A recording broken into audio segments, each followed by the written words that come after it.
আমার প্রতি কখনো কারো মায়া জন্মায়নি, শুধুই আমার প্রেমে পড়েছিল।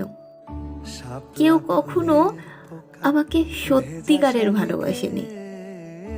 আমাদের মাঝে শুধুই প্রেম হয়েছিল। আমি চেয়েছিলাম খোলা আকাশের নিচে এক টুকরো প্রণয়, যেখানে অনুভূতির প্রকাশ করতে যান্ত্রিকতার সাহায্য নিতে হয় না। কিন্তু আমি দেখেছিলাম মুঠোফোনে বন্দি একটা ঠিকঠাক সম্পর্ক, যে সম্পর্কের নাম ছিল শুধুই প্রেম। ঠিক প্রেম নয়, মায়াহীন প্রেম, যেখানে কোনো ভালোবাসা ছিল না, ছিল শুধু ক্ষণিকের আবদার পূরণের আমেজ।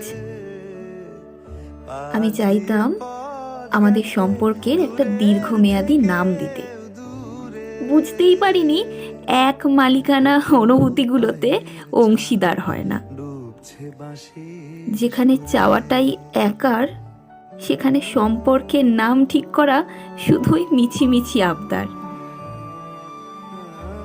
আমাদের শুধুই প্রেম হয়েছিল, ভালোবাসাটা আর হয়ে ওঠেনি। আমি চেয়েছিলাম আমাদের জীবনে প্রতিটা সকাল বিকেল একসাথে শুরু আর একসাথে শেষ করতে। আমি চেয়েছিলাম সে হয়তো আমার দুয়ারে কড়া নাড়বে, একসাথে জীবনের সতেজ মুহূর্ত এবং শেষ মুহূর্ত কাটানোর জন্য। কিন্তু হৃদয়ের কড়া নাড়ার শব্দ আমার জীবনে সুদীপ চেন নিয়ে এসেছিল, যেখানে মায়ার জন্ম হয়নি।